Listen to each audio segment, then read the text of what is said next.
Alam niyo naman, pag natatapos na ang training team, sino nakasunod? Mga board of directors na o BOD. Gusto niyo ba yan?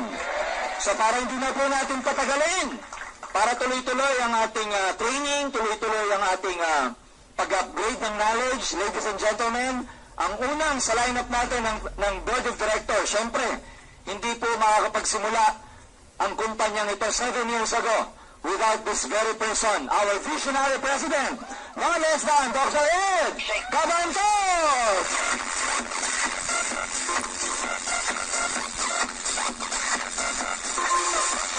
Nagasa ka.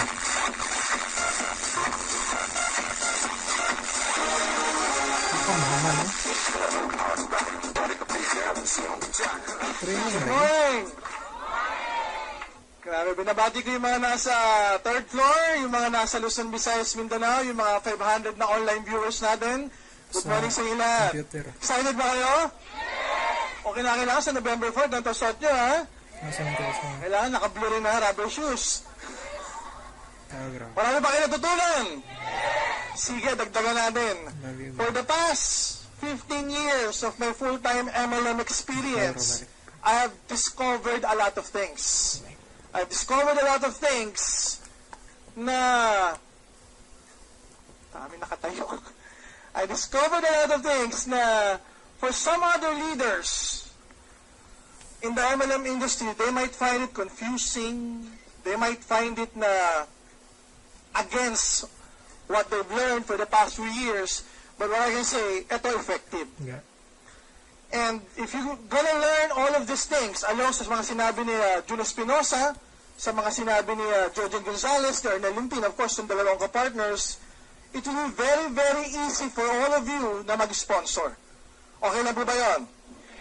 First, that I would like to teach each and every one of you next is what I call skills. Everybody say skills. A lot of people will tell you, which is partially right. Sabi nila, networking MLM is a numbers game. Everybody say numbers game. Dok, ano yung numbers game? Mas marami kang kakausapin, mas marami kang mapapasign up, mas marami kang magiging grupo. Tama po ba? Tama yun. But for me, it's partially correct and partially incorrect. Why? The reason why all of you joined, number one, naniniwala kayo, gaganda yung buhay nyo. Tama po ba? So, sino sa mundong ito ang mag-iisip, ako ayoko gumanda buhay ko. Ako ayoko maging healthy. Ako ayoko tumulong sa maraming tao. Chances are, the reason why you signed up with AIM Global because nakita mo maganda yung company, maganda naman yung products, okay yung kitan, ang dami ng yumaman. Siguro lahat ng kakilala ko, gugustuhin to.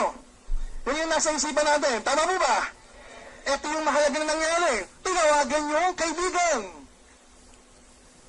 10 out of 10, chances are ayaw umating. Nangyayari hindi. 10 out of 10, yung dumating, majority, ayaw mag-sign up. Nangyayari hindi. And then medyo nadidepress ka na, akala ko, ako ginusto ko eh. Bakit yung mga friends and relatives ko, ayaw din nilang gustuhin?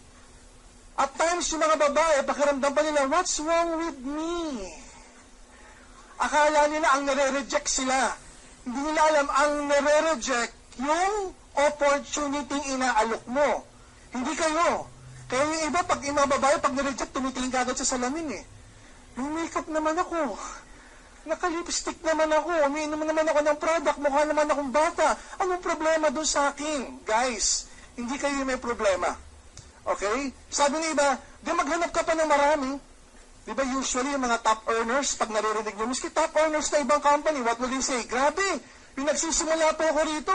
Excited na excited ako. Ang kinausap ko, 352. Guess what? Ang sumali, 8. Pamilyar mo ba? Laging, ang dami mong kinausap, ang sumali, ba't ang konti? Totoo yung numbers game. Mas marami kang kakausapin, mas maraming sasali. Pero more important than the numbers game is what I call skills game. Ang dami mo lang kinausap. Yung mga kinausap mo, tulad nyo rin na gustong kumita ng mas maraming pera, gustong mabago yung buhay. Pero ba't ayaw sumali? Probably what you lack are skills. Everybody say skills. Sabi mo sa katabi mo, skills are important. Sabi naman ng ibang leaders, duplication is the key. Tama rin yun. Pero kung wala kang skills para i-duplicate, ano i-duplicate mo? Nagigets mo ba? Kung yung natutunan mo mali, edi yung pinabasa mo mali rin. Tama mo ba? Kung sablay yung invitation mo at sa invitation mo hindi dumating yung in-invite mo, yun pa ang i-duplicate mo sa downline mo? Edi kung ikaw nadidepress kasi hindi ka sinipot ng invite mo, ganun din ang mararamdaman ng mga downlines mo, correct?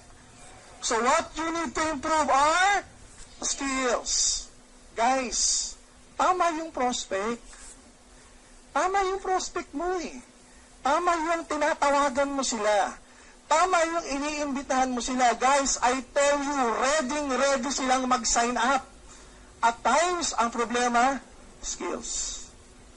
Hindi mo mapapunta ng tama dito. Bakit? Yung pag-iimbita mo, mali. Iba mag-iimbita lang, friend, birthday ko ngayon eh. Hanggang ngayon ba naman, kidnap ka pa rin. Diba guys, if you're gonna do this full-time, if you're gonna do this as a career, if you want to earn millions sa ganitong negosyo, siguro wag naman lagi invitation mo, kidnap. Wag naman, ay, birthday ng prince ako, magkita tayo. Siguro naman out of your 100 invites, siguro yung isa, pwede kidnap. Kasi kinakabahan ka pa eh. Pero yung 99 sa pag-iimbita mo, sana naman professional. Paano ba yung professional na pag-i-invite? Yung iba, when I was starting with this kind of business 15 years ago, ang turo sa amin, professional na professional. Never text an invitation. Familiar ba kayo sa insurance companies? Familiar ba kayo sa insurance agent? Nakakita na kayo, bihira itong ganito eh. Insurance agent, ide-text ka. Usually, insurance agent, tatawagan ka. Sabi ng insurance agency, sir, ma'am, we have an investment proposal for you. When can I meet you? Is Monday okay or is Tuesday better? Ganyan ang mga insurance agent. Bibihira yung nagtitext. Mas malaki kitaan sa global. Ikaw ba, ite-text mo rin? Yung text mo na invite na nakascript, tapos imamassive text mo. Kung sino mag-reply sa poll, pwede na to. Hindi ganun. Isipin mo, ikaw man. Ma-textan ka ng ganun. Pupunta ka kaya? Si friend, doon tinext ako. Hindi man lang personal. Wala man lang yung pangalan ko. Sa ang gulo nito. Always remember, ang text, walang emotion. Ang email, walang emotion. Kaya nga minsan, ba't ganyan ka mag-text pero nakakapital? Galit ka ba? Hindi mo alam yung cellphone niya, sira yung caps. Talagang puro capital lahat. Di ba, pati comment sa Facebook, pag nag-comment, puro capital. Ba't ganyan ka mag-text? Alam mo, galit. Yung pala, natural lang pala. Kasi nga, text lang. Walang emotion. Pero pag tumatawag ka na, ayan na. Diyan na pumapasok yung familiarity. Kamusta na? Always remember, the more familiar yung kinakausap mo, the higher the chances of them going to your presentation. Pag naririnig yung boses mo, di ba kayo, minsan pag may kausap kayo sa telepono, naging familiar yung boses, may mga naaalala kayong pagkakataon na magkausap kayong dalawa? Nangyayari hindi. Pag may kausap ka, bigla, nga pala, ito yung classmate ko nung college, ito yung boses nitong ganito. May naaalala ka mga ginagawa nyo noong dalawa. Why? It brings up memories. It brings up familiarity. And the more familiar they are to your voice, to your personality, to your character, the higher the chances of them showing up. So never text. Invite. Ito na, sasabihin ko sa inyo isang sekreto ko. When you invite, guys, use the word discover. Sa Tagalog, pwede mong sabihin, may nalaman ako. Subukan niyo yan. Di ba kayo minsan, pag kami sinabi sa inyo yung kaibigan nyo, may chichika ako sa iyo. Tapos biglang bago niya sabihin yung chichika niya, biglang lumabas. Ano nasa isip mo, ano kaya yung chichika yan sa akin? Di ba? Nagiging curious ka, nangyayari hindi. Tapos, pagbalik niya, pag iba yung ginagawa niya, tinatanong niya, ano yung chika mo sa akin? Mamaya na, trabaho muna tayo. Habang nagtatrabaho ka, iniisip mo, ano kaya yung chika niya sa akin? Madali nga pa sabihin. People love to hear about discoveries. People love to hear about secret. Kaya nga blockbuster ang The Secret Affair.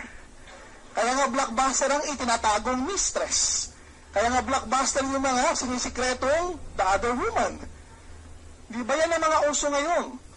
Ang tao na curious pag may sinabi kang sikreto.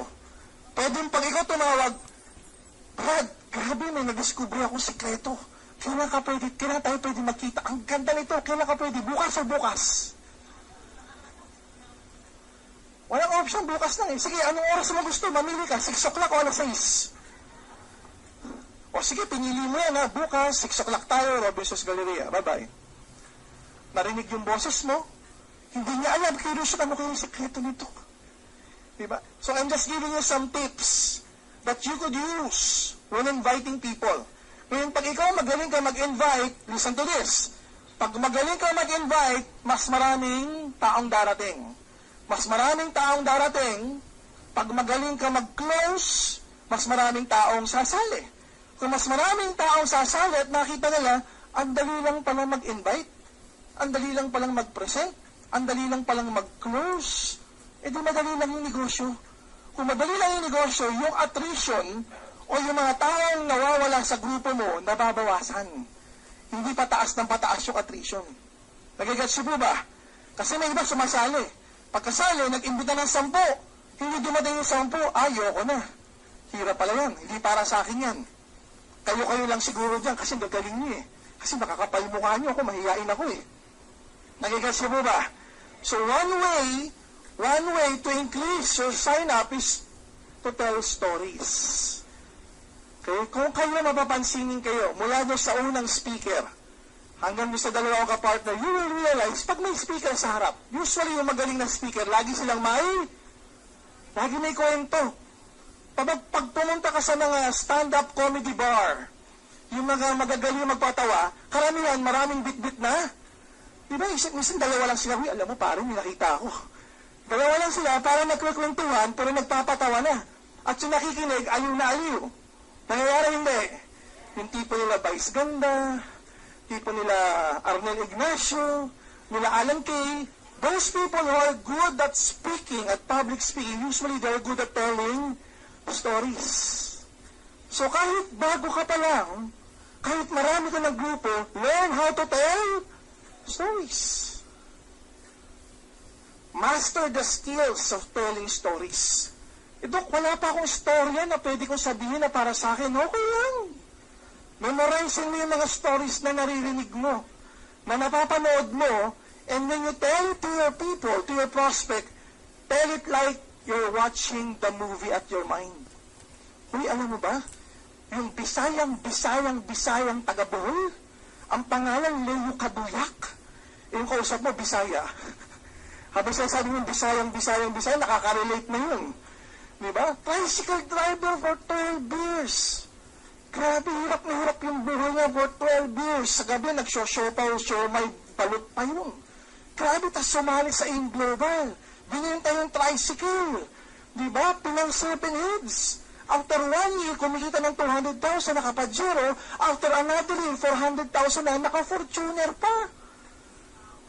Wala kang maisip na kwento mo. Ang narinig mong kwento, yung kwento ng speaker, na kinukwento lang yung kwento ni Leo, yun na mag-register sa utak mo, you learn and master how to tell it in a way like telling a story.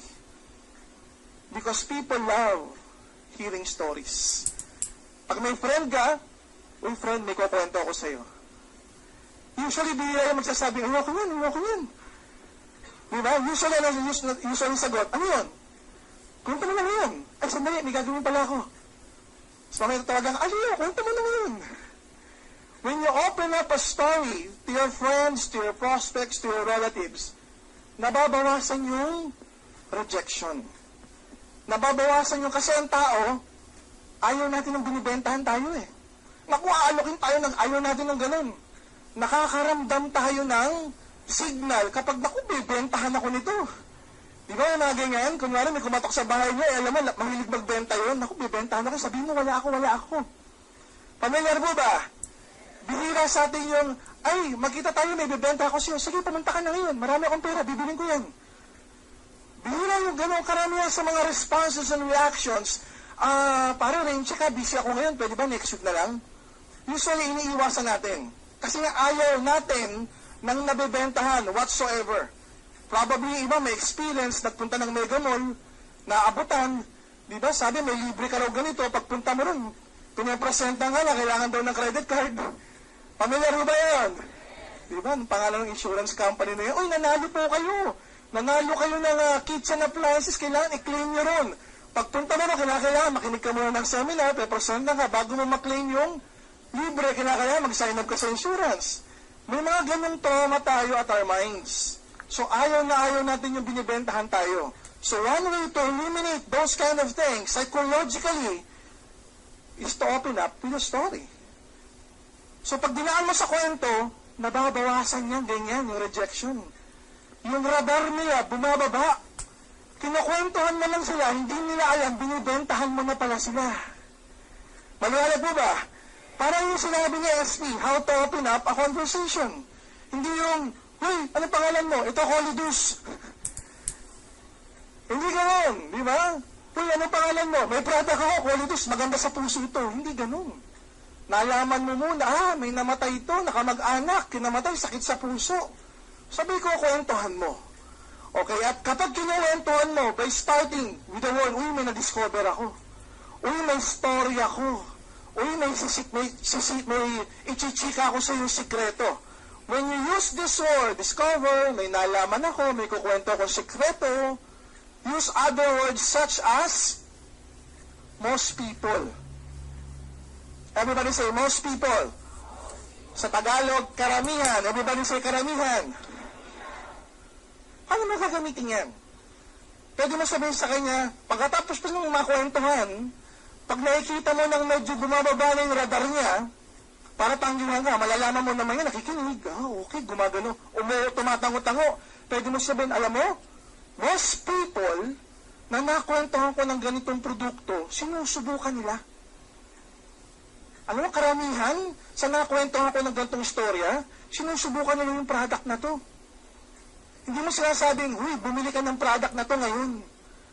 Indirectly, you're telling them, karamihan sa mga nakakausap ko, bumibili nito. It's like saying to him indirectly, bumili ka ngayon. Without the hassles of the radar, para tanggihan ka. Am I clear? So pag siya narinig niya yun, karamihan, bumibili yan. Usually, parte naman ako ng karamihan eh. Bibili din ako. Nagigets mo ba? Ang tawag dyan, soft selling. Hindi hard sell. Sa lahat ng ayaw natin, yung hina-hard sell tayo. Bayad ka na ngayon. Hindi na, gawin ng paraan. Labas credit card. Mapipressure kang ganun. Ito, dinadaan mo sa kwento, mamukat-mukat mo, mamaya magbabayad na. Hindi ba mas maganda yung ganun? At if you develop this kind of skill, malalaman mo, ang dali pa na magpa-sign up. Ang dali pa na magbenta ng product. And if you can duplicate this towards your people, sila mabibilisan din, magagaan din sa trabaho, mas lalaki yung grupo, mas lalaki yung check eh. Amen? So learn how to tell stories. When you tell stories, use a lot of adjectives. Tulad na sinabi ni George, gusto mo kotse. Anong kotse? Pula. Anong pula? Mitsubishi. Anong Mitsubishi? Pajero. Anong Pajero? 2011 model. Anong 2011 model? Naka-mags. Kumpleto. Vivid yung story. Si Leo, grabe oh. 12 years, tricycle driver. Grabe ang itim niya. Ay, di mo naman nakita. Tingnan kasi araw-araw nagmamotor siya.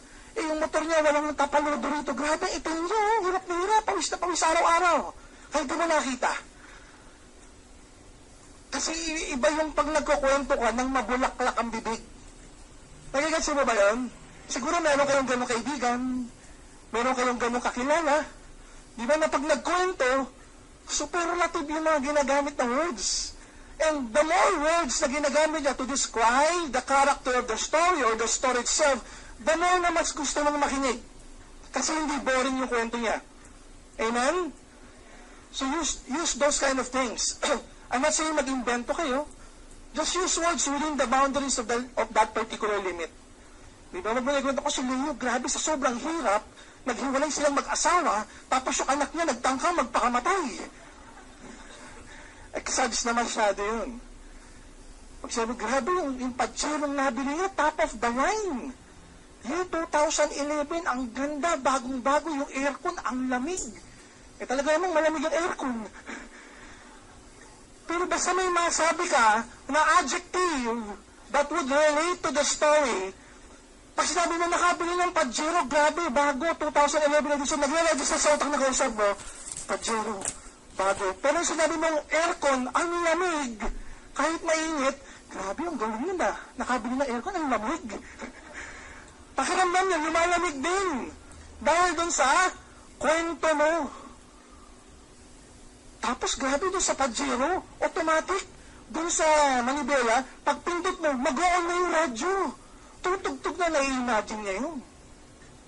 Okay. Hindi lang basta Pajero.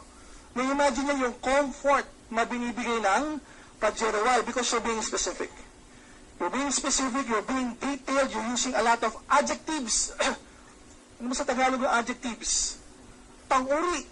Inuuri mo yung kwento mo, inuuri mo yung karakter ng storya, inuuri mo yung mga bagay-bagay sa storya mo, nagiging mas mabulaklak ka, para yung kwento mo, mas naririnig niya, mas nagre-register sa kanya. Kaysa sinabi mo, nakabili ng Pajero. Tapos, kay Pajero, baka ang na-register sa utak lang yung brand na Pajero. Hindi niya maalaan, kulay. Ano yung komportable ba yun? Diba? Hindi mag-register. But the more specific, the more detailed you're giving to the story, mas nagre-register. Mas nagre-register, mas tumataas ang familiarity. Mas tumataas ang familiarity, the higher the chances of them buying into what you're offering, buying into your idea, buying into signing up into your group. So, importante yun. Learn how to tell stories. Dok, wala pa ako istorya. Ang dami na pong istorya sa Global. Iba-iba, mamili ka na lang. Wala kang marinig, magtanong ka kay upline. Wala, hindi mo makita si upline, tanongin mo yung crossline. Hindi mo makita sila crossline, magpunta ka sa YouTube. Hindi enough yung YouTube, saan ka tutak na istorya doon, pumunta ka sa Facebook. Iba-ibang storya po nandun. Minsan mga istorya, hindi na yung mga distributors ang gumagawa. Downline na kaibigan na nila. Probably because yung product na tulungan sila, nagpo-post. Meron nga mga nagtatestimonies, hindi member, nagpo-post dahil dun sa maganda yung produkto sa kanila. Use those stories because stories are very, very powerful. Siguro narinig yun na yung termino na yung phrase na the sizzle sells the steak. Pag nakakita kayo ng sizzling steak o yung karne na nasa sizzling plate na nagsisizzle na ganyan, pag dumaan sa harapan nyo, yung bango mo na, may garlic pa, nakakagutom. Pero nakakita mo na sa menu, sizzling steak, di mo binili. Pero na may nagdaan, nakakita mo, sana yun yung binili ko. Kasi ang nagbibenta talaga ng sizzling steak, yung sizzle. Kasi doon sa sizzle, nag-visualize na kung ganda tingnan, fresh na fresh yung gulay nilagay doon sa sizzling steak, naamoy mo pa. Because it's the sizzle that actually sells the steak. In network marketing, facts are good. Yung mga maganda, yung mga katotohanan about the company, they're good. But what sell are stories. Pag uwi ng guest mo sa bahay, ang nagre-register sa utak nila, hindi yung 7980. Hindi yung nagagawa ng produkto. Ang nagre-register sa utak nila, si Leo Kaduyak. Diba? 12 years at tricycle driver, bisayang-bisaya sa buhay niya, kumikita ng 400,000, naka-Fortuner. Yun yung nag-register sa utak nila. Yung kauna-unang ambassador, global ambassador, manilibdani, nakapunta ng US, nakapunta ng Europe, yun yung nag-register sa utak nila. Hindi yung marketing plan. Tanungin mo nga sa guest mo, ba't ka nag-sign up? Hindi yung marketing plan. Nag-register sa utak niya yung mga kwento that they've heard. So stories are very, very important. Learn how to be a powerful storyteller. Paano magagawin yun? Practice. Everybody say practice. Pag-practicean niyo yung mga anak niyo. Yung nagbibiro. Pag-practicean niyo yung asawa niyo. Pag uwi mo sa bahay, practice. Kung gising pa yung anak niyo, bukas, pag nakita mo yung anak, grabe, may na-discovery ako. Pag sinabi niya nga, tay, ano yun? Kunin mo yung dyaryo. Pagtimpla mo akong kape. Kuha mo akong tuwalya. O, sige, dali lang tayo. Pagkuha ng tuwalya, binigay sa'yo. Pag binigay sa'yo, tumalikod ka. Experimentin mo lang. Tignan mo kung kailan tatanungin ng anak mo, tay, ano yung na-discover mo? Ano yung kakwento mo? Ano yung sekreto? Ano yung nalaman mo? Doon ka magugulat. They will ask you. Hindi ba mas maganda yung prospect nagtatanong, ano ba yun? Tama mo ba? Kasi ikaw yung kwento ng kwento. Mas maganda yung prospect yung nagtatanong. The more curiosity that you can create to the prospect's mind, the better. Mas mataas yung chance na darating siya. Mas mataas yung chance na magiging interesado siya. Without the radar, naku, bebentahan ako niyan. Naku, networking ngayon ako ng ganyan. Nagigets mo ba? Self-selling. Use stories. Learn the skills in telling stories because these are very, very powerful.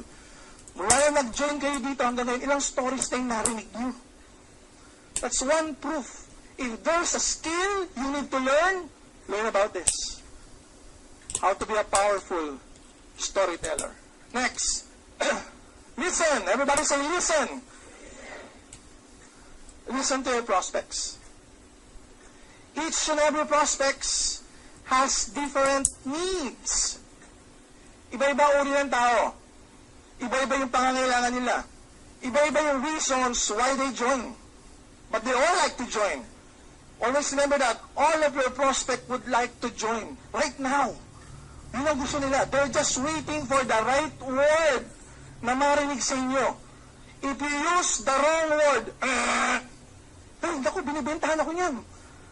But if you use the wrong word, if you use the right word, ay, stop selling. Sige, maganda yan. Kwento ka pa. Kwento ka pa. Ay, discover mo. Kwento ka pa. Nakikita niyo yung difference? Nakikita niyo yung difference? Wrong word. Babentahan ako nito. Lalayo ko rito. Right word, ano yung kwento mo? Ano yung sekreto? Sige, kwento mo sa akin. Saan yan? Punta tayo. Kwento mo sa akin. Yung iba hindi pa rin magets. There was this experiment done. To provide you my point with these two important skills, there's story been done. Ginawa sa Stanford University. Asan po ang Stanford University? Isang sikat po ito na universidad sa US. Medyo kalibel nito ang Harvard. Ayan na. Pamilyar po ba Harvard? They did a study how words affect decisions of people. Ulitin ko gumawa sila ng isang pagsusulit, pag-aaral at research kung paano nakaka-apekto ang word, salita, sa desisyon ng tao. Sa paanong paraan? Experiment sila. Gumawa sila ng isang pulube. Okay? Pulube, nilagyan nila ng shades. Kunwari, bulag.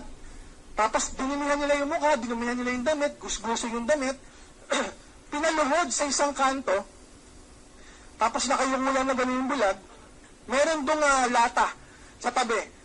Tapos may note doon, may note sa gilid. Nakalagay doon sa gilid, I'm blind, please help me. Okay, yun yung experiment. Ano nangyari after half a day, after around 4 hours, may mga few coins, few dollars na nando doon. So, ang ginawa ng mga researchers, teka, yan ang effect by using the words, I'm blind, please help me. Ano ginawa ng mga researchers? Kinuha yung note, pinalitan ng bago. Pinalitan ng bagong note. Tapos, nilagay doon sa tabi ng bulag. Ano po nangyari? After just a couple of minutes to an hour, ang daming naghulog ng coins at ang daming naghulog ng dollars. So the question right now is, ano yung words na ginamit? From, I'm blind, please help me. Ano po yung pagbabago? Ito yung nilagay doon sa word. Sa cardboard, ito yung nilagay. Today is a wonderful day and I cannot see it. Gagets niya? Ano ang message? The same. The message dito, bulag ako, tulungan mo ako. Ano ang message dito? Ganun din, di ko nakikita, tulungan mo ako. Pero because different words are used, different effects. Ano epekto dito? Konti tumulong. Ano epekto dito? Maraming tumulong. Ano goal ng bulag? Tulungan mo ako. Nagigasi mo ba? Baka mali yung words na ginagamit mo sa pag-invite. Baka mali yung words na ginagamit mo sa pag-represent. Baka mali yung words na ginagamit mo sa pag-close. Baka mali yung words na ginagamit mo sa pag-follow up. You can learn the skill of using the right and proper words. And in doing so, mas madaling darating si prospect. And in doing so, mas madaling siyang magsasign up. In doing so, marinilang siya, ang dali lang pala nito using the right words. Amen? And to start, you should be able to listen. Everybody say, listen. Practice listening. Pag may prospect kayo, alamin nyo ano yung needs ng prospect. Kita mo yung prospect, bata, 20 plus, healthy. You might be thinking, naku, hindi ito kailangan ng supplement kasi bata ito kung siya eh. Tapos kunwari, wala namang relatives na naikukwento na may sakit. So, walang paggagamitan to ng product. Pero nakita mo, bata siya, ambisyoso, gustong magkaroon ng magandang buhay, pwede maikwento yung tungkol sa negosyo. Partner, dito, pag nakita mo yung negosyo, grabe, may nadiskubre akong paraan. May nadiskubre akong paraan. Yung mga bata, na karamihan, nakukwentuhan ko nito, pag ginawa to, grabe, within less than a year, nagkakakotse. Nagigets mo ba? Inaaral mo yung kausap mo kung ano sa tingin mo yung pangangailangan niya, yun ang i-offer mo. Bakit bata eh? Usually sa bata, pagka sinabing, ano kaya yung tsura ko pag nakakotse ako? Ayan na, Diyos ko po, di na makakatulog yan. Pero imagine mo to, kausap mo si Tatang. Si Tatang, 60 years old, taga-probinsya. Sabihin mo, Tatang, may nadiscovery ako. Grabe, yung mga gumagawa nitong gantong negosyo na naalokan ko, nagkakotse. 60 years old, taga-probinsya si Tatang. Nagigets nyo? If you're using the wrong words to the right prospect will not sign up. Kaya lahat ng kakausapin mo, gusto yung inaalok mo. Baka mali yung words na ginagamit mo. So listen. Listen to your prospect needs. Are you learning? Pagbata, baliw sa kotse. Baliw sa pagkakitaan. Pagka-couple, 30 plus, mag-asawa, middle age, 30 plus, gusto yan, savings. Gusto yan kumita ng malaki. Okay? Gusto yan leverage income. Pag matatanda, it's more about the health and savings. Tanda na ako eh. Gusto ko pag nag-retire ako, may mapagkukunan ako. So use motivation and closing techniques to the right people using the right words. Never, never intermix all of those two things. Bata kausap mo, savings ang closing mo. Eh, usually pag bata, magastos, but savings ang pang-closing mo.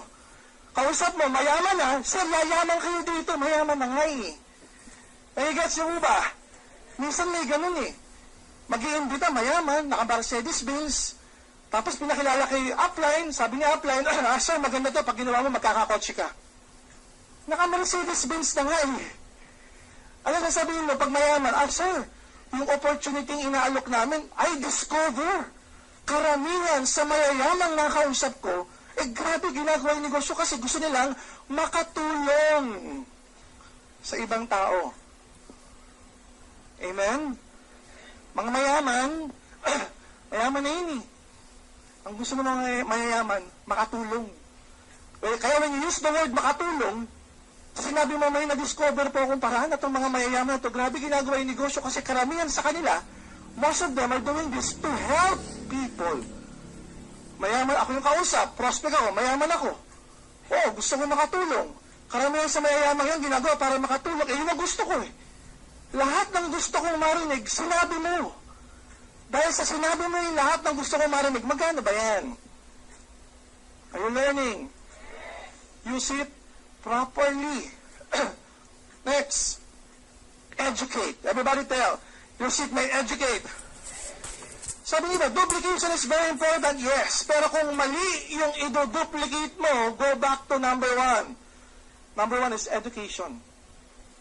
Number one is education. Duplication is just the process of education. Pag tama na yung alam mo, huy, i-duplicate mo na. Pag effective na yung alam mo, dahil ginagawa mo siya, huy, i-duplicate mo na. Kapag efficient ka na sa ginagawa mo, huy, i-duplicate mo na. Huwag mo na yung pagkakait. Turo mo na. Problema iba, turo ng turo. Anong tinuturo? Yung kasablayan niya. So yung downline niya, sablay din. After 3 months, wala yung downline niya. After 2 months, siya, wala na rin. Educate yourself first. Learn so many things about this industry first. Apply it.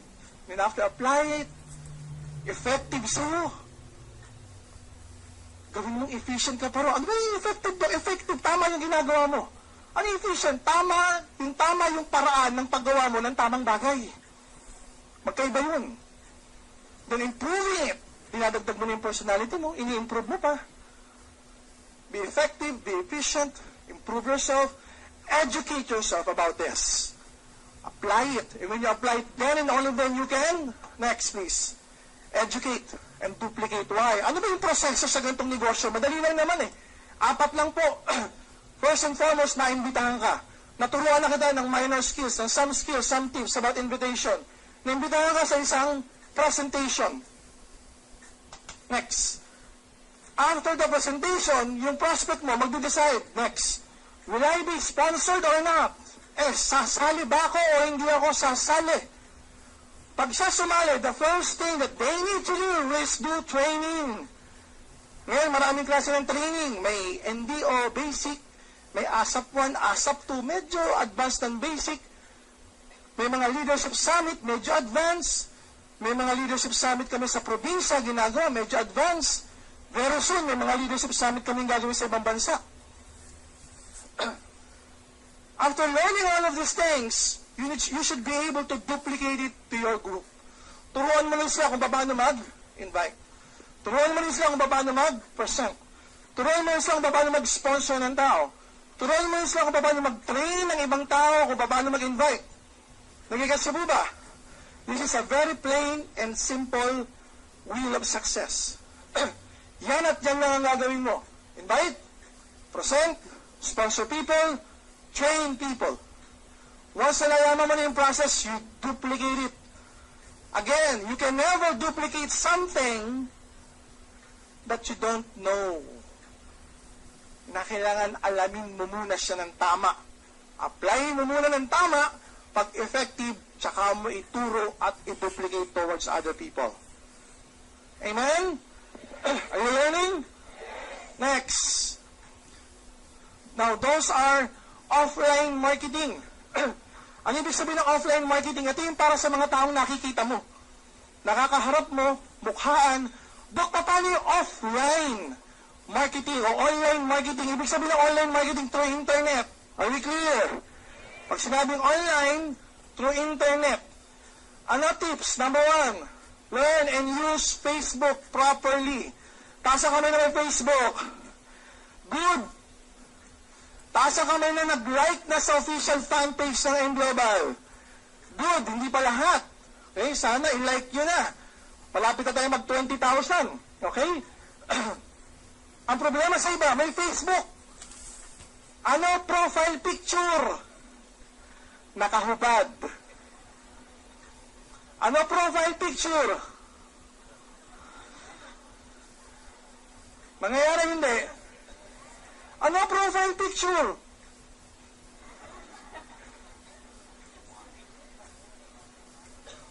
Tapos, meron kang kachat na Nigerian, negosyante. Pag silip ng Facebook mo, ang nakita yung nakahubad. How can your online prospect have familiarity with you? Number 1, ang chat, again, walang emotion. Kahit lagyan mo ng LOL, wala pa rin emotion yun. Kahit lagyan mo ng exclamation point, wala pa rin emotion yun. Binabasa niya lang yun.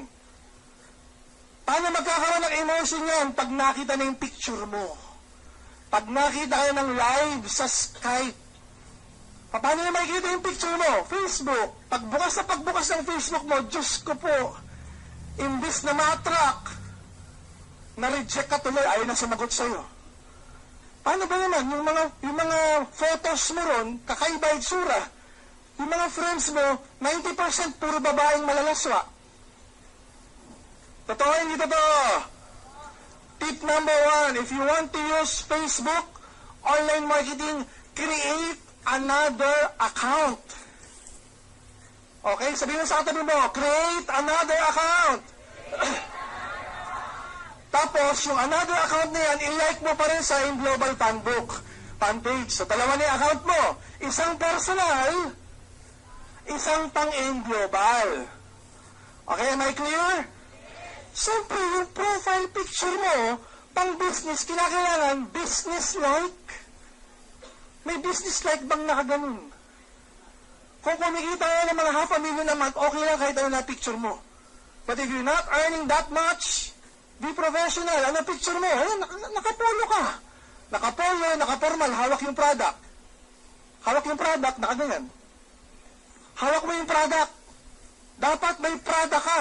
Bakit? Pag nakita yung picture mo, may product ka, sa tingin mo, na itatanong, ano yan? Di ba? Eh kung ikaw, may picture ka sa profile, nakahubad, ang tanong, ba't ka nakahubad? Di ba pag ikaw may picture sa profile picture mo, nakatanong ka, saan yan? Di ba, yun ang mga usual na itatanong. Pero kung maganda yung suot mo, formal, tapos may hawak ang product, nakangiti ka, nakaganyan, ano yung hawak mo? Or that can start a conversation.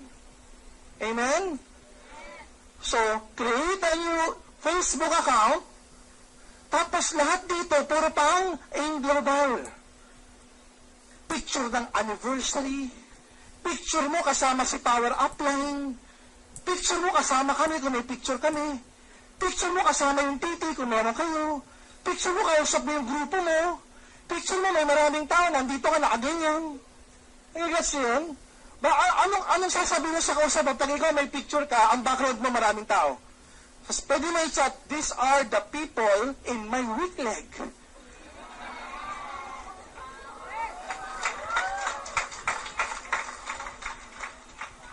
Ang ginawa mo lang naman, tumayo ka, nagpa-picture ka na. Hindi mo na ng grupo. Why? Because you're presenting yourself as someone professional. You're presenting yourself as a leader. Someone that can tell stories. Anong story to? I'm meeting my group. I'm motivating them. I'm training them how to reach their goals and their ambitions. Eh, may picture kang ganun. Tapos may mga comment, power. Tapos madaming likes. Nagigets mo ba? So kung may prospect ka, nakachat mo, binigay mo yung Facebook account mo, nakita niya yung forma mo. Diba? Nakita niya may mga tao kang kausap. Nakita niya may mga events. Kunwari, Ultimate Eagles ako, kunwari, di ba, orange? O, naka-orange din ako, tapos background ko sila, this is my group. Kahit na wala ka pa group, part ka naman ng group. Mali ba nila kung upline, downline ka? Sinabi mo lang group Hindi na lang, makasali mo lang. Pero you're part of Ultimate Eagles, kasi naka-orange ka rin Ang dating sa kausap mo nun, wow, this person has a group. Okay, so kunwari, pangalan mo, Nico. Okay? Nico Ultimate Eagles. Nakalagay din yung pangalan mo. Di ba? Nakalagay doon pag sa tatay, what's Ultimate Eagles? That's my group. We're the fastest growing group in Global. Di ba? Sa tingin niya yung prospect, tatanungin pa ba kami? Kukonsume pa ba yun? Tatanungin pa ba, is Ultimate Eagles the fastest growing group in Global? Hindi na kami tatanungin nun. Why?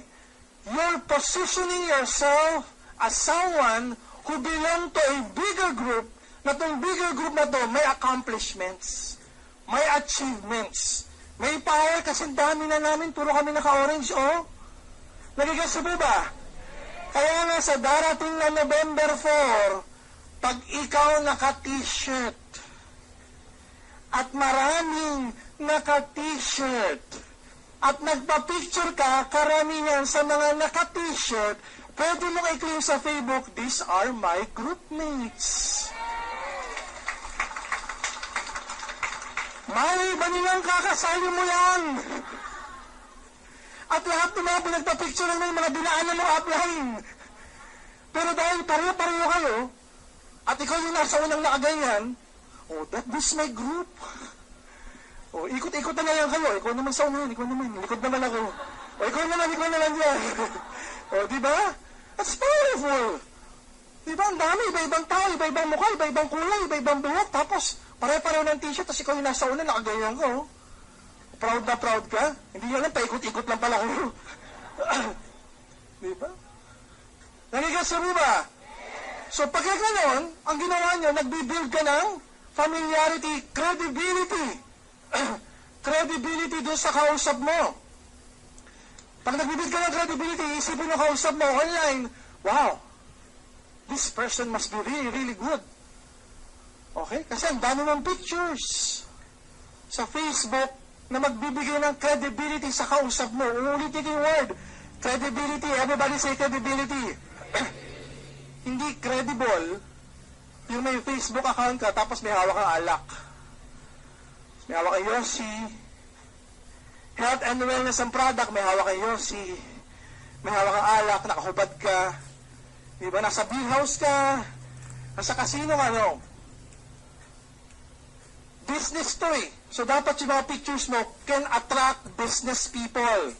Are you learning? Facebook is the first stage. Picture, chat. Yung next familiarity level and credibility level that you can create is you should learn and use Skype. Everybody say Skype. Eto na. Na-impress na sa Facebook account mo sa dami ng mga pictures mo na may maraming tao at very professional looking ang Facebook account mo. Eto na. Nung mag-Skype kayo, nakasando ka. Tapos ang likuran mo, di maipaliwanag kung papagbayan o aparador na luma o bukid. Nagigets nyo? So, pag nakipag-Skype naman kayo, be professional. Last month, pinex ako ng pinaka-paborito kong 001, ang pangalan John Mac. Sabi niya, Doc, merong binigay na Skype sa akin, Indian Power, interesado mag-in global. Ano pangalan? Rockshit. Sabi ko, sigurado ka, interesado to. Anong Skype name? Rockshit. Sabi ko, pangit naman. Skype name nito, Rockshit. So, binigay ko yung username account ko sa Skype. Nag-Skype kami. In fairness, pagbukas ng Skype account, nakapormal. Nakapormal yung kausap ko. Indiano to, Indiano. Tapos nag-i-Inglesan kami. Sabi ko, okay itong kausap, professor. Ang background niya, puro mga libro. Puro mga libro na motivational books. Think and Grow Rich, Napoleon Hill, The Secret, di ba, mga Robert Kiyosaki books.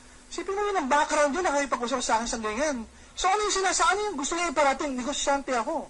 Yung mga libro ko, puro mga business books, leadership books, John Maxwell, nakalaki dyan. Yun ang gusto niya ipahatid sa mga kausap niya. So ganun din kayo. Di ba baka mamaya nakipag-Skype kayo, dito sa likod merong Baygon. Dito may payong. Dito yung mga pinaghugasan. Tapos nakapormal ka, English ka ba? With our business power, you can achieve anything. Pag tinanong, what's that at your back? Is it Baygon? The cockroach killer? Ay, kasi mo ba? Ang galing mo na mag-Facebook, picture, Skype, sablay ka. Number 1, dress up. Diba? Dress up. Mag-polo shirt ka. Diba? Mag-polo ka. Diba? Kahit naka-shorts ka lang sa ilalim. Hindi naman nila kita eh. Hanggang dito lang eh. Diba? Tapos learn to use powerful words. Okay? Learn to use powerful words like yung mga believe. Everybody say believe. Bigyan mo lang yan ng technique. Whenever you use positive and powerful words, listen, Look at my hand. Whenever you use powerful positive words, you point it to yourself. Kung may kausap ka online o offline, tao, alam mo ba, if you believe in our products, if you believe in our business, sinasabi mo, believe in the product, sinasabi mo, believe in the business, pero indirectly and psychologically, you're telling the prospect, believe in? Nagigets niyo? Kailangan synchronize. It takes practice. Wag yung, if you believe in the products,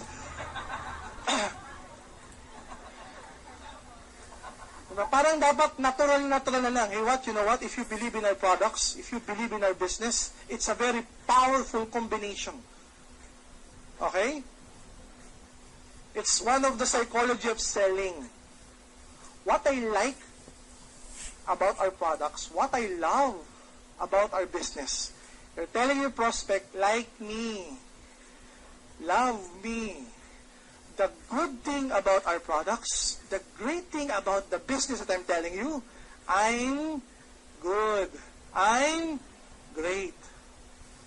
Yun ang sinasabi mo sa kausap mo without them knowing it. Without them knowing it. Kaya sila nabibuild, ang galing nito kahit hindi ka naman magaling. Ang husay niya kahit hindi ka naman mahusay. Diba? Psychologically, nai-impress mo siya. Remember, people decide consciously and subconsciously. Consciously yung naririnig mo. Yung pinapakita mo. Subconsciously yung nakikita niya sa'yo, pangkabuuan as a total, as a whole. So use that.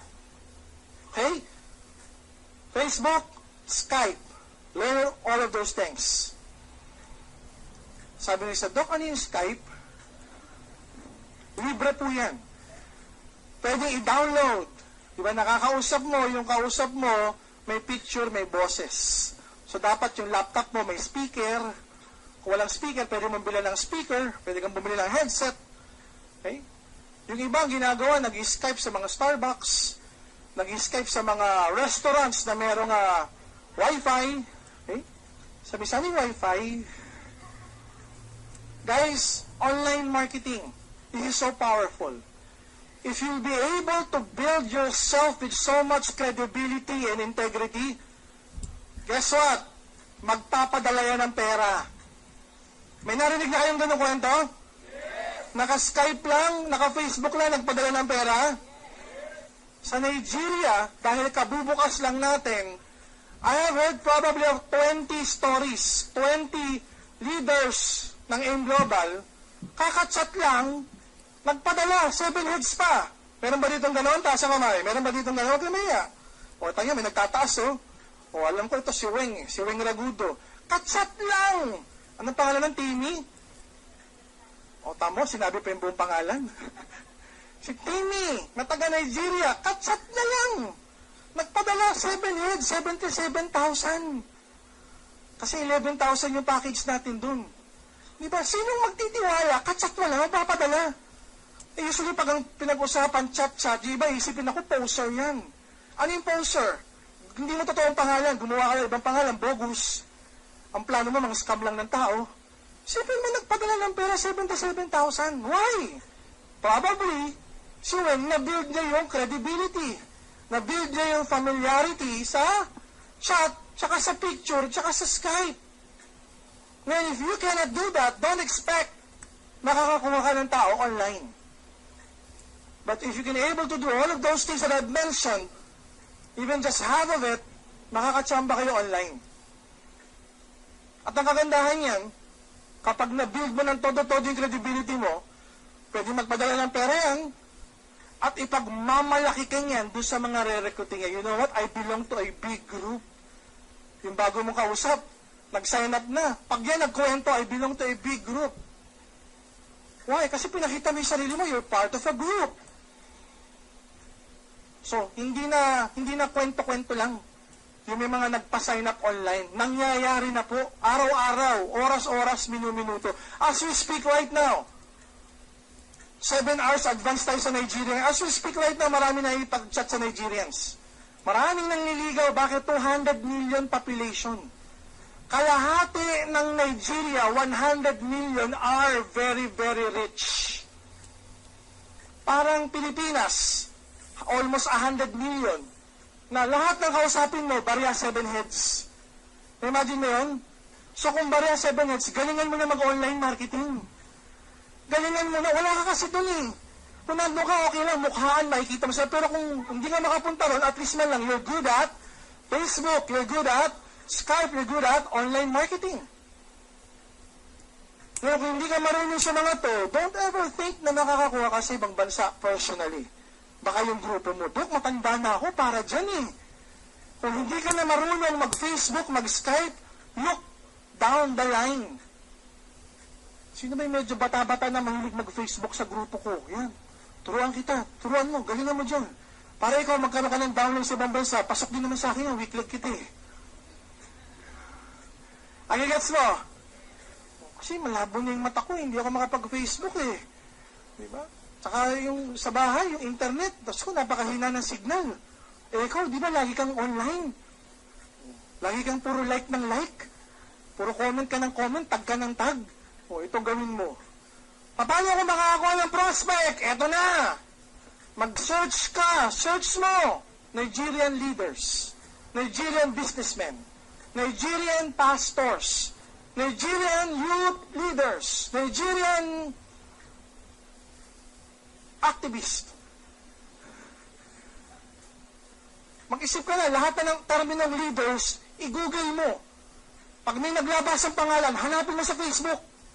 Pag nakita mo sa Facebook, friend request mo ng friend request. Okay? Ang daming nakakuha na ginamit yun. Ginugol lang, Nigerian pastors, daming lumabas. Nigerian churches, ang daming lumabas.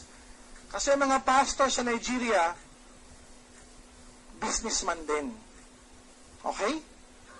Nigerian leaders, Nigerian politicians, Nigerian government employees, Nigerian employees, lahat na, maglaro kayo ng words. Basta may nag-appear na pangalan, i-google mo. Pag may nag-appear, i-search mo sa Facebook, chances are ginagamit nila yung totoong pangalan nila. Unlike us, bibihira yung gagamitin mo yung totoong pangalan mo sa Facebook, di ba? Usually, medyo palayaw lang. Hindi yung full name sila, ganun. Kung ano yung totoong pangalan nila, lagi lang ginagamit sa Facebook, yun na yun. Kaya ang hirap ng spelling, di ba? Ang hirap i-pronounce, pero yun ang ginagamit nila. At pag may na-accept ka doon, tignan mo friends nun, lahat nun, pare-pareho ang tsura nila. Oh! Lahat yun, pag mamasib text PM mo, di ba? Hi! PM me, I'm opening up a business in Nigeria. PM me if you're interested. Di ba? May limit yan, di ba? Everyday may limit. O, wag ka sobra. Kung ano yung limit, everyday, ganun. Pag may nag-reply, yun na yun. Look at the pictures of my Facebook account. Yeah, simula na yan. Pag na-build na yung trust, yung credibility, let's Skype. Di ba yung mga tinatago mong English, ilabas mo na. Yung mga script na minemorize mo, our business is very powerful. Ha? Memorizing mo yun. We are pioneering in your country, Nigeria. O, tapos i-link mo lang yung mga videos ng marketing plan. Videos ng product, pictures ng marketing plan, website. If you have built a good credibility and familiarity to them, i-check nila yan. Okay? So, gawin niya. Next. Sige, pakita mo na yung nasa ilalim. This is our official and global fan page and global official page. I-like niyo po, facebook.com/global-official-page. Sino susunod? I-like nyo, ha?